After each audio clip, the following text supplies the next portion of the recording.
कि कल जब परिणाम आएंगे तो इन दोनों राज्यों में पुनः भारतीय जनता पार्टी के नेतृत्व में सरकार बनेगी। 14 में 7 में से 6 मिली, 6 में से 6 19 में मिली, 5 में से 5 24 में मिली। पर कई बार कई एग्जिट पोल ने अगर आप सही है और आपने कुछ गलत नहीं किया, गुनाह नहीं किया, तो आपको डरने, आपको घबराने की जरूरत नहीं है। केंद्रीय मंत्री चिराग पासवान ने कहा कि जब हरियाणा और जम्मू कश्मीर का रिजल्ट आएगा तो यह भारतीय जनता पार्टी के पक्ष में होगा। चिराग पासवान ने कहा कि झारखंड को लेकर केंद्रीय गृह मंत्री अमित शाह से बातचीत हुई है, बहुत ही सकारात्मक बातचीत हुई। हमारी अपेक्षा बहुत नहीं, लेकिन बातचीत बहुत सकारात्मक मोड पर पहुंच गई है। चिराग पासवान ने कहा कि अगर गड़बड़ नहीं किया तो डरना क्या है। चिराग पासवान तेजस्वी यादव लालू यादव के कोर्ट को लेकर पूछे गए सवाल पर पूछते बोले, उन्होंने कहा कि निश्चित तौर पर अगर गड़बड़ नहीं किया है तो किसी को डरने की भी जरूरत नहीं है। जरा इस पूरी वीडियो में सुनिए केंद्रीय मंत्री चिराग पासवान क्या कुछ कह रहे हैं। ढेर सारी बधाई, शुभकामनाएं। स्वाभाविक है, ये बात किसी से छुपी नहीं है कि मेरे मन में उनके प्रति कितना प्यार, कितना आदर और कितना स्नेह है। ऐसे में एक ऐसे व्यक्ति जिनको आप अपना आदर्श मानते हैं, जब उनका अनुभव नई ऊंचाइयां हासिल करता है तो स्वाभाविक है आपको खुशी होती है। मैंने मेरे नेता, मेरे पिता आदरणीय रामविलास पासवान जी के बाद किसी को राजनीतिक क्षेत्र में अपने आदर्श माना, जिनके कार्यों से मैंने सीख ली, जिनकी कार्यशैली को मैंने अपनाने का प्रयास किया, वो मेरे प्रधानमंत्री नरेंद्र मोदी जी ही हैं। और आज जब उनका अनुभव एक नए मुकाम तक पहुंचा है, मैं, मेरी पूरी पार्टी लोक जनशक्ति पार्टी रामविलास, जहां एक तरफ उनको ढेर सारी बधाई, शुभकामनाएं देते हैं, तो वहीं आने वाले लंबे समय तक उनके इस आशीर्वाद का लाभ हम सबको ऐसे ही प्राप्त होता रहे, ये कामना भी करता हूँ। जम्मू कश्मीर और हरियाणा में कल रिजल्ट आने वाले हैं, किस तरीके से परिणाम देख रहे हैं? देखिए, जिस तरीके से एनडीए ने, भारतीय जनता पार्टी ने मेहनत की है, जिस तरीके से हरियाणा का अगर मैं जिक्र करूं, 10 साल का भारतीय जनता पार्टी का कार्यकाल रहा है। मैं मानता हूं, सर्वे कुछ और कहते हैं, एग्जिट पोल्स कुछ और कहते हैं, बट मैं मानता हूं कि कल जब परिणाम आएंगे तो इन दोनों राज्यों में पुनः भारतीय जनता पार्टी के नेतृत्व में सरकार बनेगी, ऐसा मेरा विश्वास है। और हाँ, एग्जिट पोल्स कुछ और कह रहे हैं, सर्वे रिपोर्ट्स जरूर कुछ और कह रही हैं, बट मैंने हमेशा इस बात को भी माना है कि एग्जिट पोल और सर्वे से हटकर हमेशा अपनी मेहनत पर विश्वास होना चाहिए। मैंने जब जब बिहार में चुनाव लड़े हैं, कई बार एग्जिट पोल्स में कभी भी हम लोगों को उतनी सीटें नहीं दिखाई गई जितनी सीटें हम लोग को हर बार मिली। 14 में 7 में से 6 मिली, 6 में से 6 19 में मिली, 5 में से 5 24 में मिली। पर कई बार कई एग्जिट पोल ने ये अनुमान नहीं लगाया था, उसके बावजूद भी हम लोग का ये परिणाम रहा। तो ऐसे में मैं मानता हूं कि कल जब परिणाम आएंगे तो वो जरूर एनडीए के पक्ष में ही होंगे। झारखंड विधानसभा में आप अच्छी बात है, और जैसा मैंने कहा है कि न्याय प्रणाली पे हमेशा भरोसा होना चाहिए।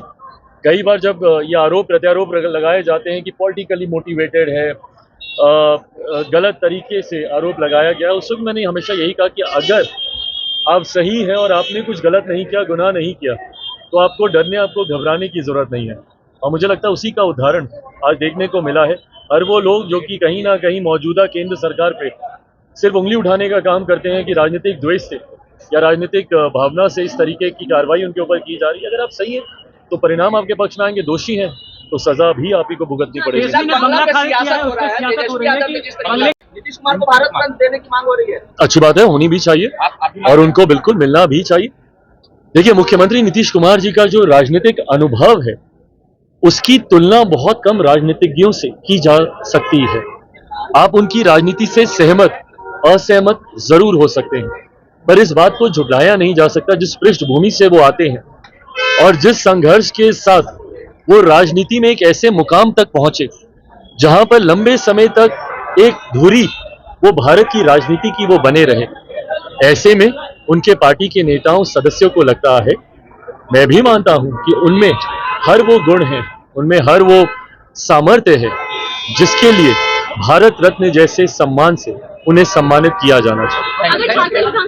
तरीके से तैयार लोक जनशक्ति पार्टी रामविलास पूरी मजबूती से बिहार विधानसभा के चुनाव के लिए तैयार है। आगामी 28 नवंबर को पटना के गांधी मैदान में लोक जनशक्ति पार्टी रामविलास एक बड़ी रैली भी आयोजित करने जा रही है। बिहार फर्स्ट बिहारी फर्स्ट की सोच के साथ पार्टी ने आज से लगभग 4 साल पहले शुरुआत की थी। उस मिशन को अंजाम तक लेकर जाने के लिए 25 का विधानसभा का चुनाव एक महत्वपूर्ण पड़ाव है और उस पड़ाव को सफलतापूर्वक पार करना हम लोग का लक्ष्य है, उद्देश्य है। कल बीते हुए कल में मेरी केंद्रीय गृह मंत्री आदरणीय अमित शाह जी से मुलाकात हुई, जिसमें इस विषय पर भी हम लोगों ने चर्चा की।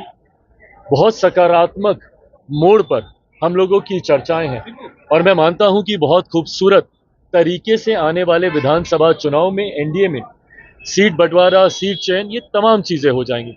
आगामी 28 नवंबर को जब पटना के गांधी मैदान में हम लोग ये रैली करेंगे तो वहां से औपचारिक चुनाव का आगाज भी लोक जनशक्ति पार्टी रामविलास के द्वारा किया जाएगा। फिलहाल कल मेरे नेता, मेरे पिता आदरणीय रामविलास पासवान जी की पुण्यतिथि है।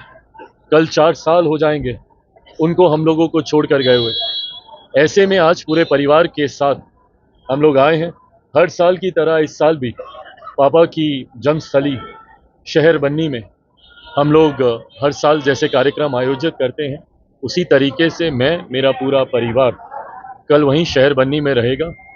वहीं उनकी जन्मस्थली से आशीर्वाद लेकर अगले रण की तैयारी के लिए पूरी तरीके से पार्टी का एक एक कार्यकर्ता अपनी कमर कसकर उस रण को जीतने के लिए, उस रणभूमि में उतरने के लिए तैयार होगा।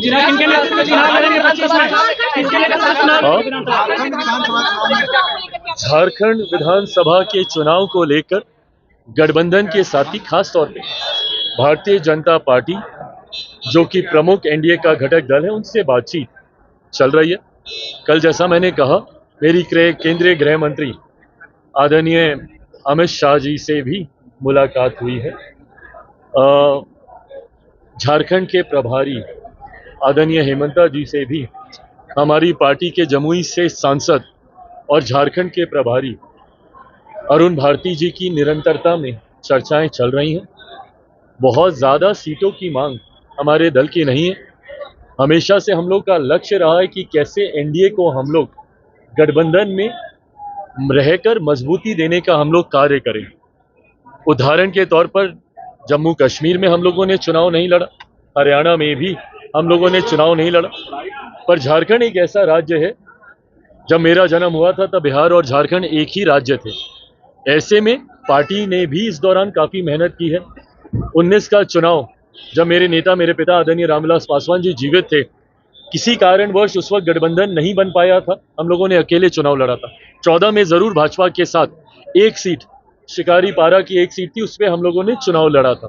ऐसे में चाहते हैं कि 2014 में जैसी परिस्थितियां थी, उसी तरीके से गठबंधन के तहत अगर कोई संभावना बनती है, जो उम्मीद है मुझे बनेगी, सकारात्मक चर्चाएं चल रही हैं, ऐसा होता है तो हम लोग गठबंधन के तहत ही चुनाव लड़ेंगे। बहरहाल परिस्थिति स्पष्ट होने में कुछ समय और लगेगा। मुझे लगता है नोटिफिकेशन जब तक आता है, अधिसूचना, जो कि मैं मानता हूं 2-1 दिन में आनी चाहिए, अधिसूचना आते आते तक मैं मानता हूं कि स्थिति स्पष्ट हो जाएगी।